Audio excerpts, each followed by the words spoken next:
We have been having such a blast with the Makers in Minnesota dinners that we've been having at the Lexington. We've decided to change up the format a bit and have a spring cocktail party.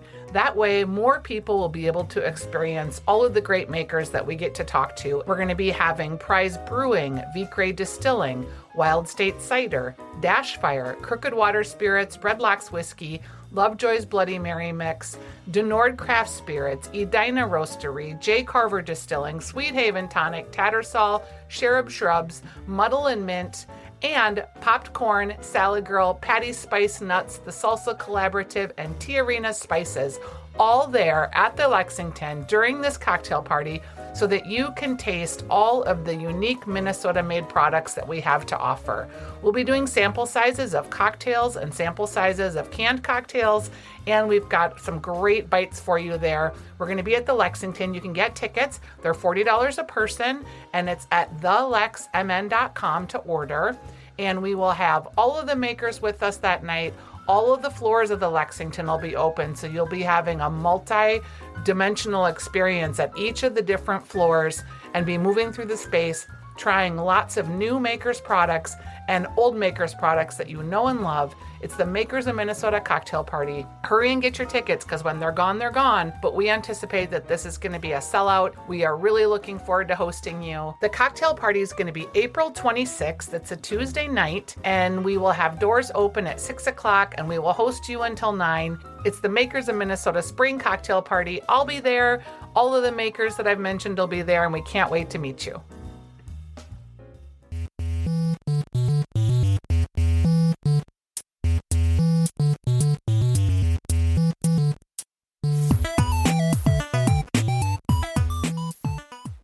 Hello, everybody, and welcome to the Makers in Minnesota podcast. I'm Stephanie Hansen. I love to talk to cool people doing cool things. And because I love food, I like to talk to food people. And I'm here today with Ken Velke. And Ken is a food person for sure. He has Dueling Grandma's Shortbreads. And Ken, I think I first found out about you last fall when you were just kind of getting started. Somehow your shortbread landed in my mouth and I couldn't get my eyes off it. Those millionaire shortbreads that you make are fantastic. Welcome to the program.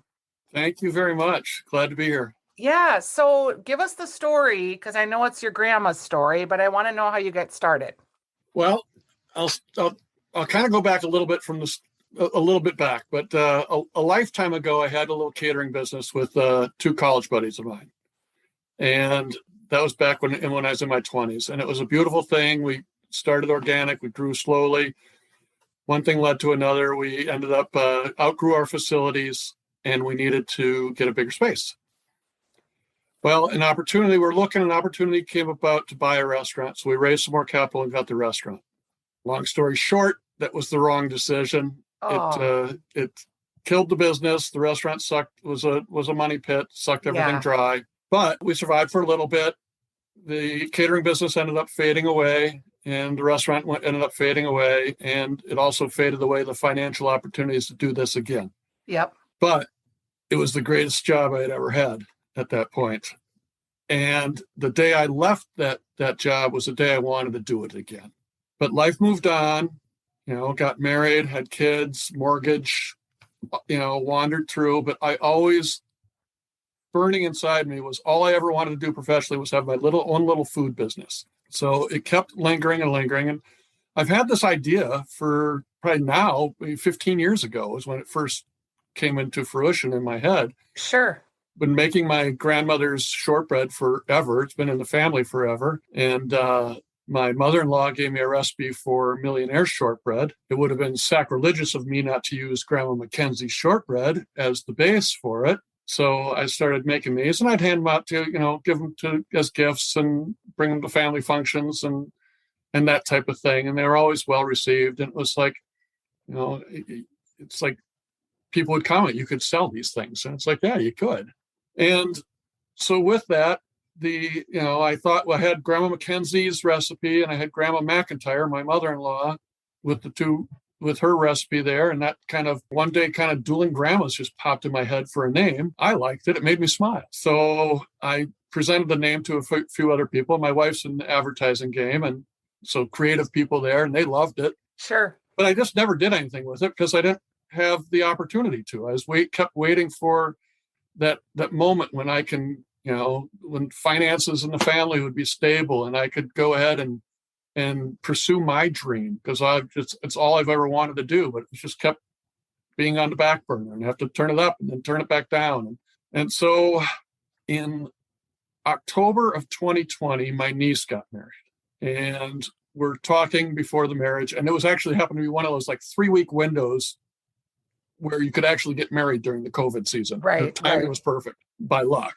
But and we're sitting at a family dinner. We're talking about the wedding and stuff, and the wedding cake gets mentioned, and she goes, "Well, I wasn't going to bring it up, but we're not going to have a wedding cake. What we were wondering is, could you make your millionaire shortbreads?" So of course I can make it. So I made 140 millionaire shortbreads for Isabella and Mike, and that was in October of 2020. And I always kind of, it was pushing me further.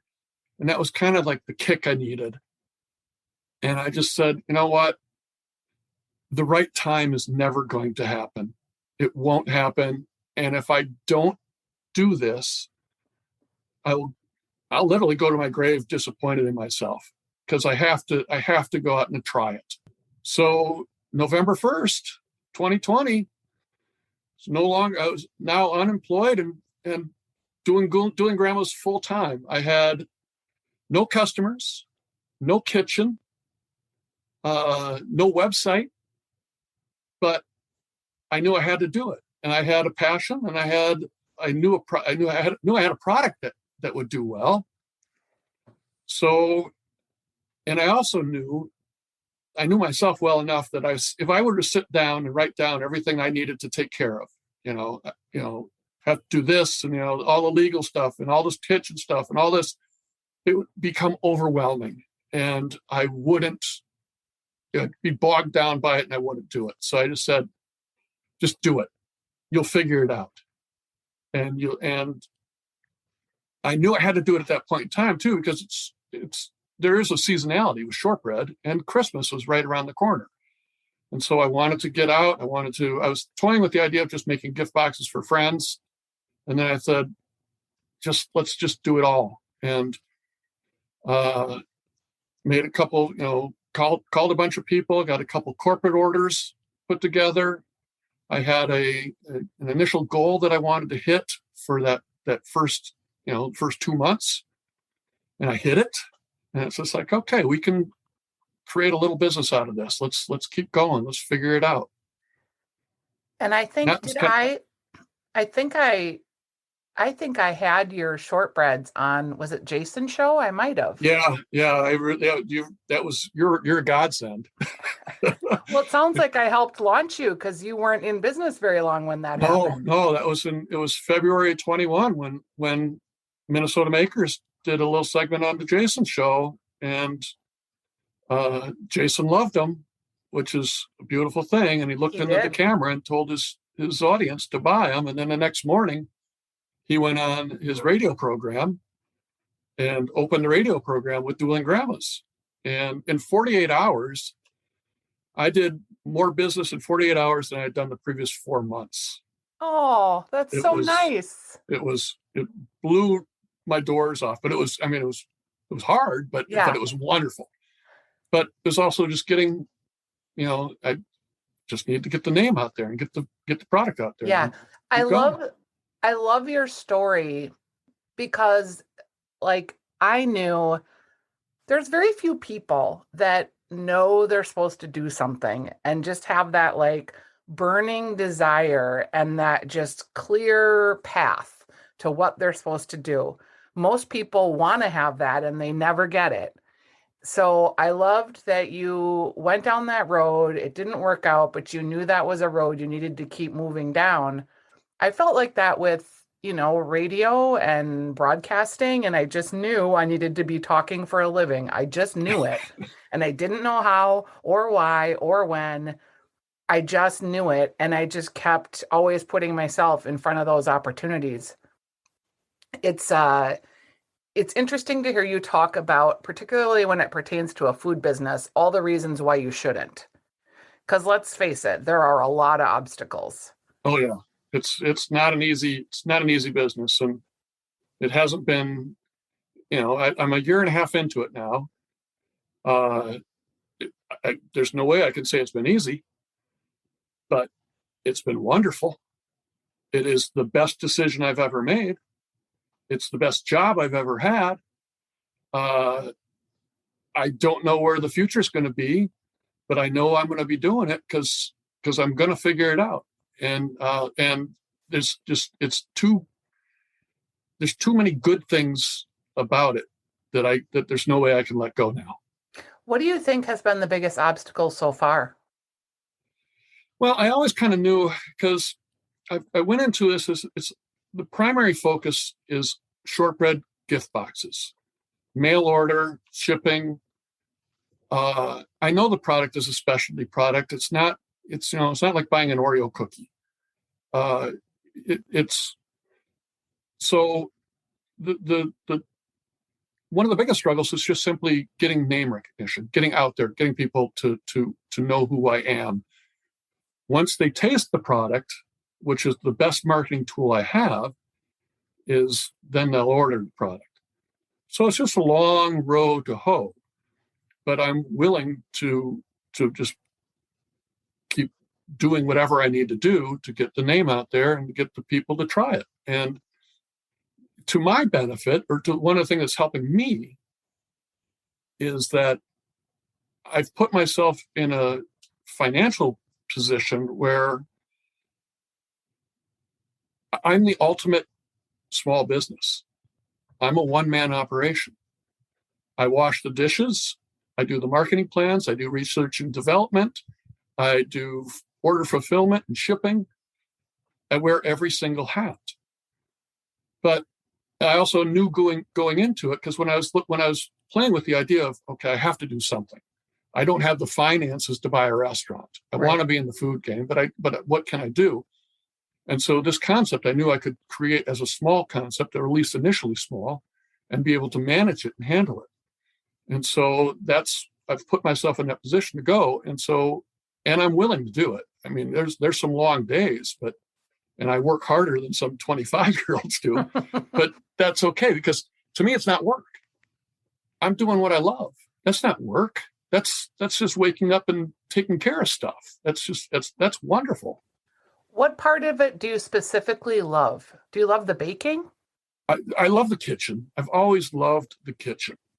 And I do know as I get bigger, that's one of the first things I'm going to have to give up is the time spent in the kitchen. But I'll always have R&D, which is so I'll always be in the kitchen, being able to, with recipe development and all that kind of stuff. So, but yeah, that's what one of the things that's always drawn me to the food game is I love being in the kitchen. What kind of strategies are you employing for name recognition? You talk about how that's the game for you. What kind of things are you doing to achieve that? Well, I have the social media presence that I'm trying to pursue. It's the basics in there. My oldest daughter is a sophomore in college, and she kind of helps me with my Instagram, because might as well have someone who actually really truly understands Instagram help me with Instagram. And I've done some TikTok and that type of thing. But a lot of it is just simply, and I know it's just time.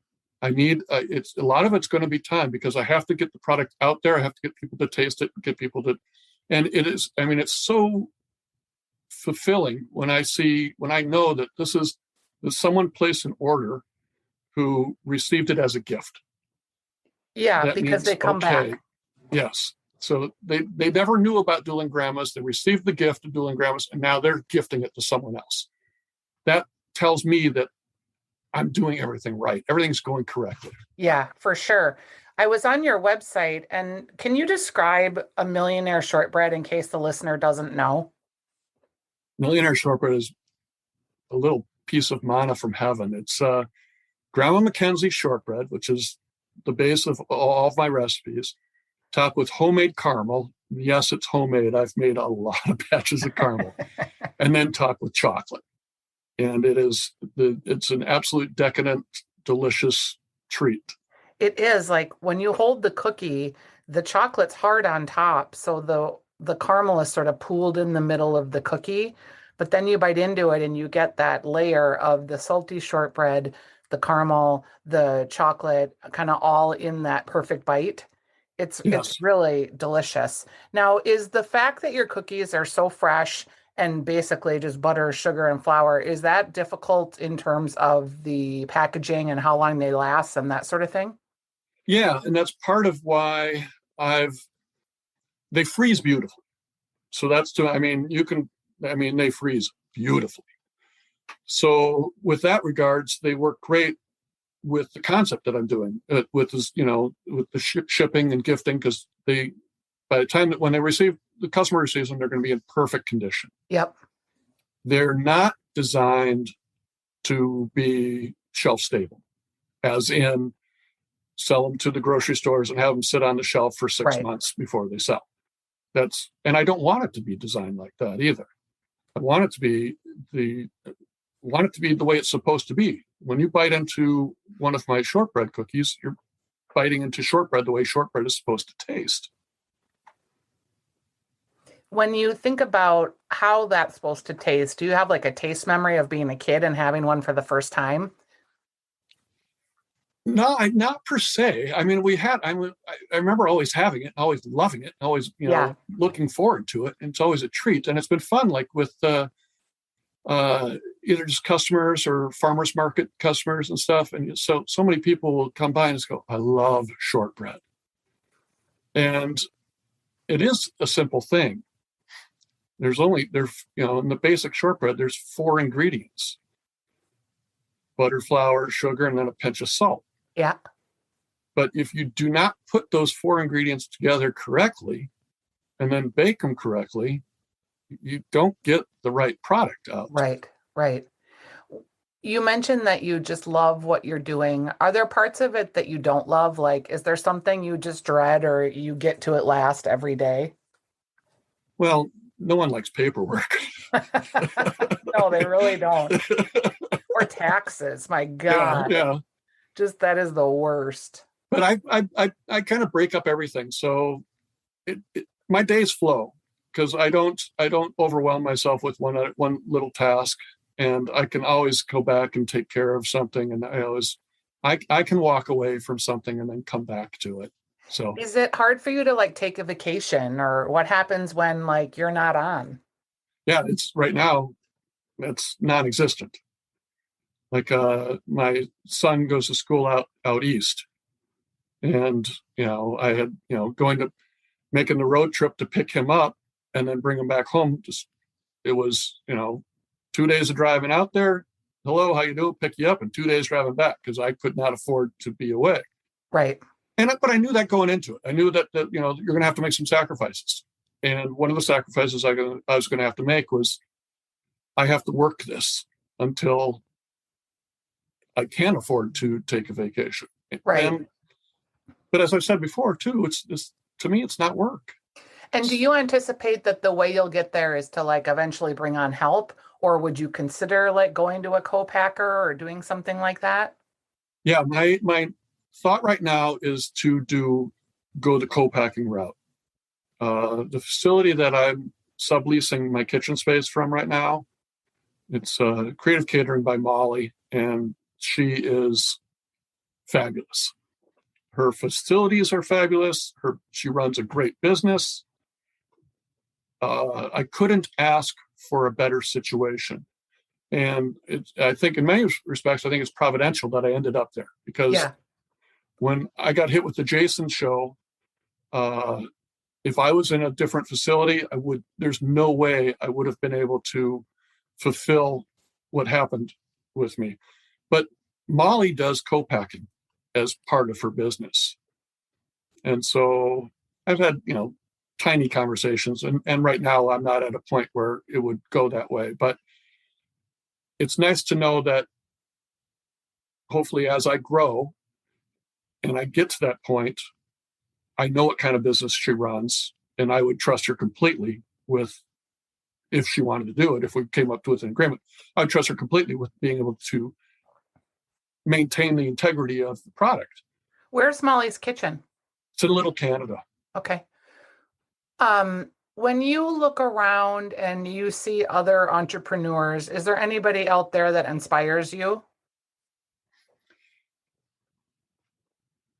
That's a tough one to question. I think everyone kind of does. Yeah. You know, I mean, Fair enough. I mean, like your podcast, I love listening to entrepreneurial stories of what they've done and how they've done it, and throughout all different types of industries. So that's always kind of intrigued me, of what they're doing and how they're doing it, and how they're finding success.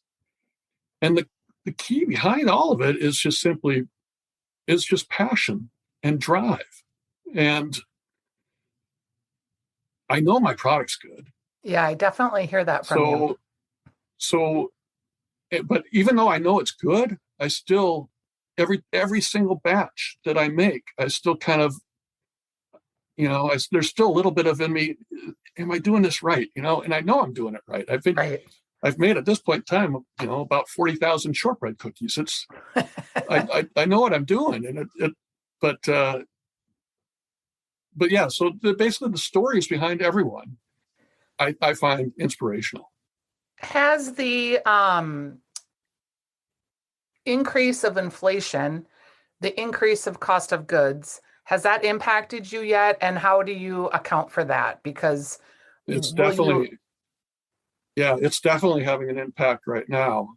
And I'm at the point now, or I'm looking at I'm not raising my prices, because I'm already at a premium price point.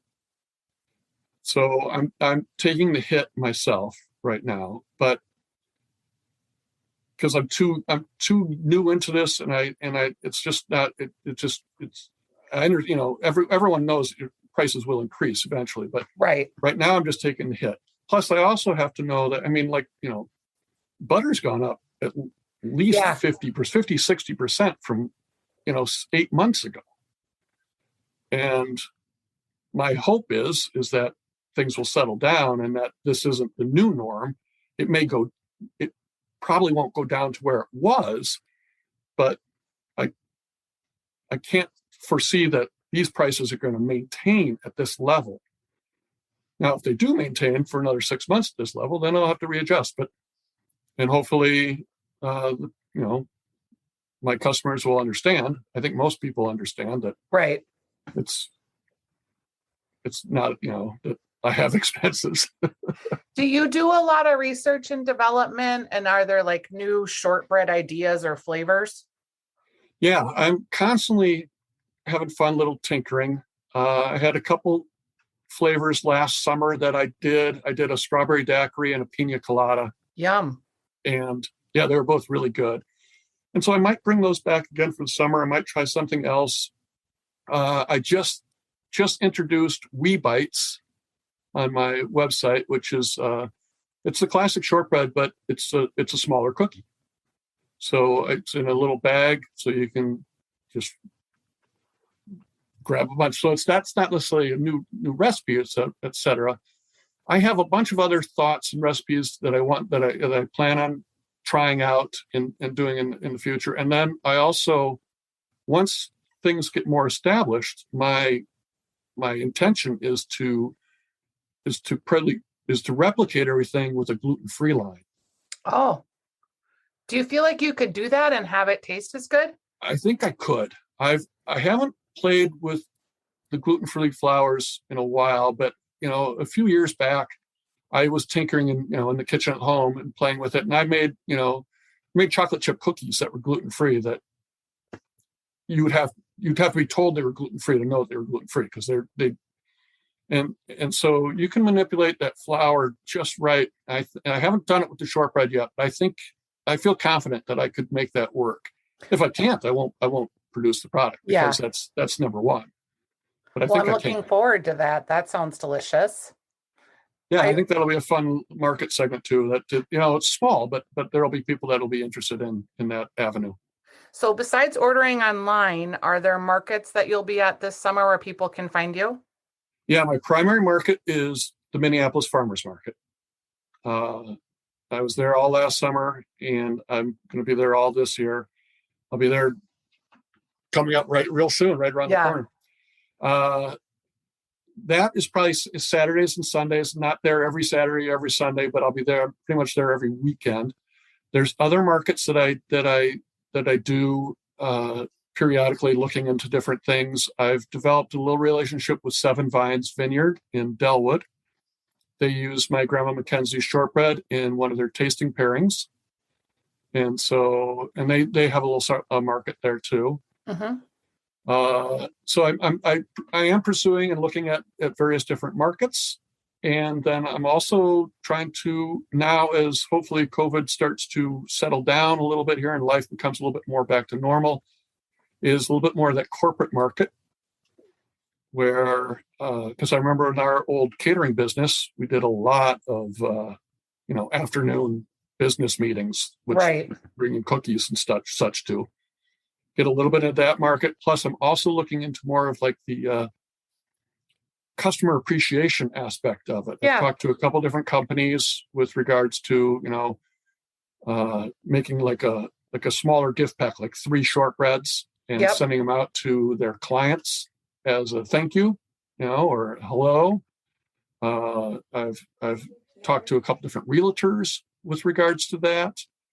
I've also talked to event planners and wedding planners, for people who are looking for a different, my niece isn't the only one. I've actually done a couple weddings, and I'm not, Right. there's other brides that are going, I don't need to pay $8 for a slice of wedding cake.